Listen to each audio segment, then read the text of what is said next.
This is Al Jazeera. You're watching the headlines now. The United Nations Security Council has unanimously voted for sanctions against Libya's leader, Muammar al-Gaddafi, and his inner circle.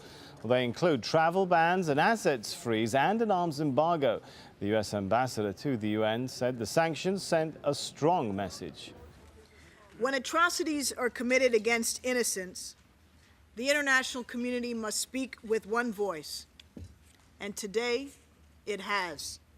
Libya's deputy ambassador to the UN thanked the Security Council for supporting the resolution. He described Gaddafi's government as fascist. The Tripoli regime has no longer any credibility. It goes without saying that this resolution represents moral support for our people who are resisting. Meanwhile, protesters have taken control of most of eastern Libya while fighting continues in parts of the capital.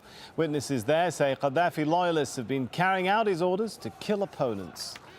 The reports coming out of Libya's third largest city suggest Misrata is now in the hands of opposition supporters. It means the movement is spreading closer to the capital, Tripoli. There are reports that protesters are trying to convince government soldiers to switch sides. In the country's east, many of Gaddafi's properties have been ransacked and destroyed. This underground bunker in Al-Bayda is one of them. It was built to withstand air raids. It's equipped with swimming pools, a sauna and emergency generators. Well, protesters are gathering in Bahrain for another opposition march on Sunday. It follows a rally in the capital on Saturday night where the country's opposition leader addressed thousands of his supporters. Hassan Mushaima called for the government to respond to the people's demands for far-reaching reforms. Powerful tribal chiefs in Yemen have joined anti-government protests, calling for President Ali Abdullah Saleh to step down. Tens of thousands of tribesmen from Hashid and the second-largest tribal federation, Baqil, took to the streets in Imran. That's a tribal stronghold north of the capital, Sana'a. Ireland's main opposition party, Fine Gael, is getting ready to form the next government after Saturday's election. Prime Minister in waiting, Enda Kenny, says he'll try to renegotiate the $113 billion bailout which stopped Ireland from going bankrupt. Well, those are the headlines. We'll be back at the top of the hour. Stay with us.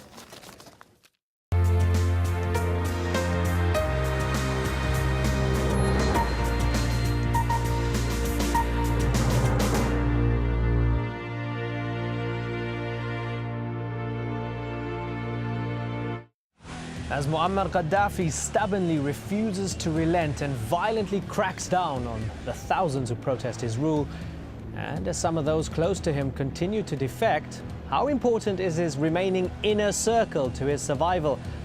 Who exactly are they, and will they stick around? This is Inside Story.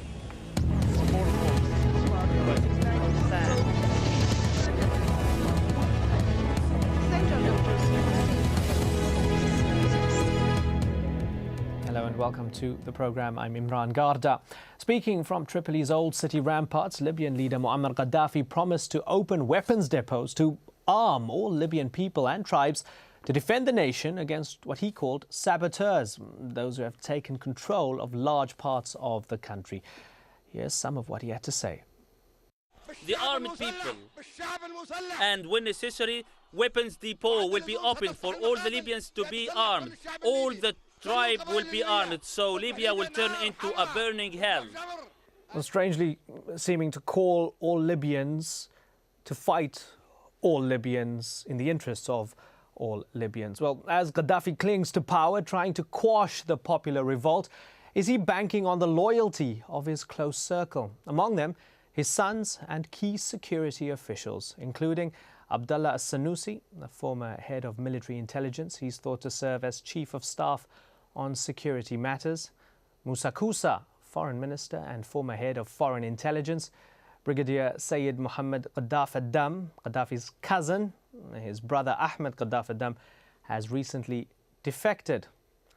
Well, closer to home, Gaddafi's sons have often been used to represent a more acceptable, modern face of the government over the years, like Saif al-Islam Gaddafi, whose doctoral thesis at the prestigious London School of Economics centered on democratization.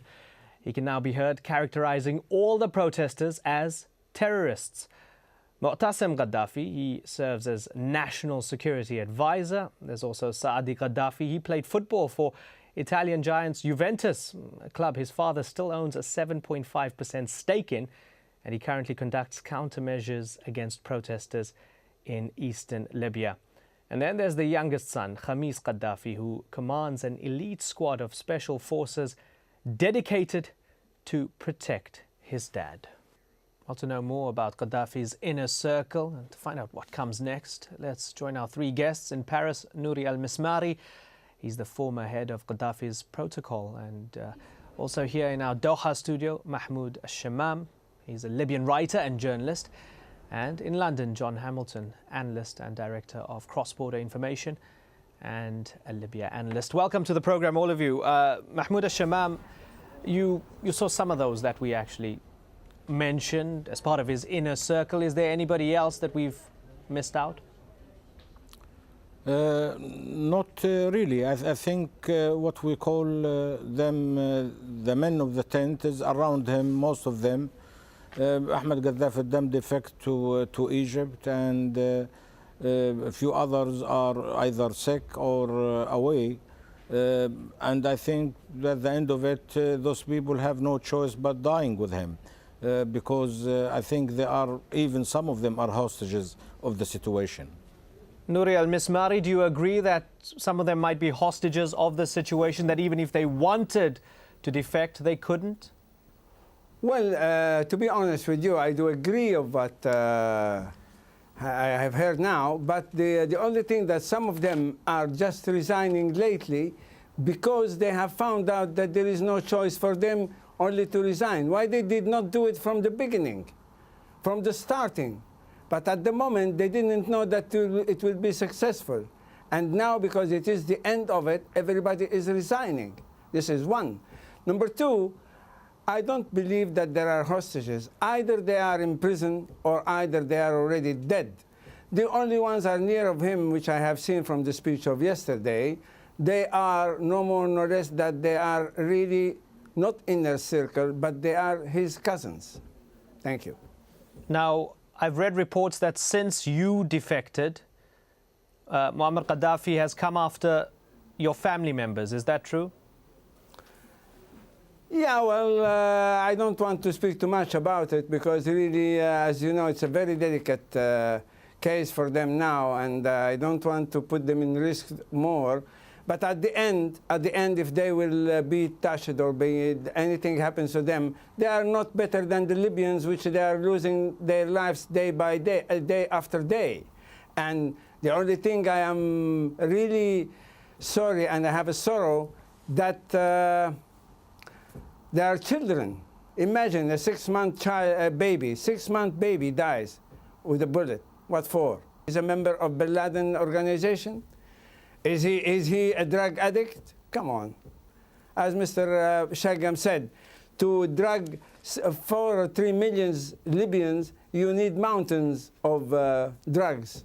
Well, but this is only ambition to be and stay in power. You don't say to your people, who loves me can dance and play and go around, and who doesn't love me deserves not to live, should die. John Hamilton, how would you quantify the amount of backing that Gaddafi actually has now and the amount of people that might be loyal to their last breaths to him? Well, I think for some of the key individuals that you mentioned at the beginning, the question isn't so much perhaps whether they are hostages of Gaddafi now. I think they're hostages of the things which they have done in the name of the regime over the past decades. If you take Abdullah Sanusi, for instance, he has a conviction against him in Paris. If he is ever captured, he will go straight to jail in France because he was convicted of the bombing of that aircraft which was bombed over Niger. I think Moussa Koussa would be a person who the British police might want to interview about the murder of PC Yvonne Fletcher. I think you could probably go on looking at these sorts of things which have happened in the past, and for the people who were around Gaddafi at the time, who are still around him, if they are there, if they're not dead or in whatever's happened to them inside the regime, they've got no choice. Their destinies are fixed to Gaddafi's. Mahmoud al-Shamam, with regards to the inverse of that, of those who have actually defected, isn't there an argument that some people might have realized that they don't want to be on the wrong side of history, but also in a very practical sense, if there's a war crimes tribunal, if Gaddafi goes to the International Criminal Court, etc., with regards to possible crimes from the past, they don't want to be implicated, so they're saving themselves now by defecting. Is that a valid argument? To some extent, yes, but we have to realize a very important thing. The demonstrators swiftly and quickly managed to move what I call it in some other outlets, that in 3 days 1,600,000 kilometers was liberated, and this is make it very hard to anybody not to realize that. And I believe this is very important to look to the character of this revolution.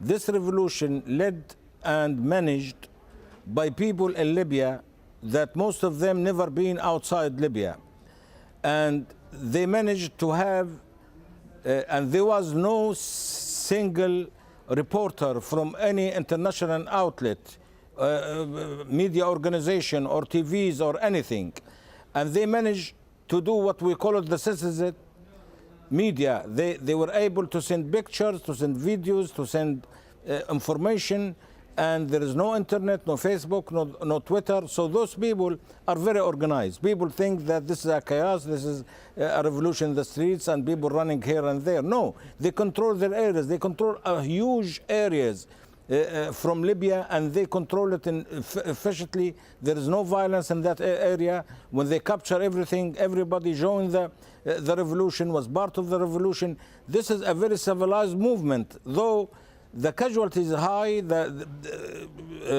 Gaddafi forces used a very heavy weapons and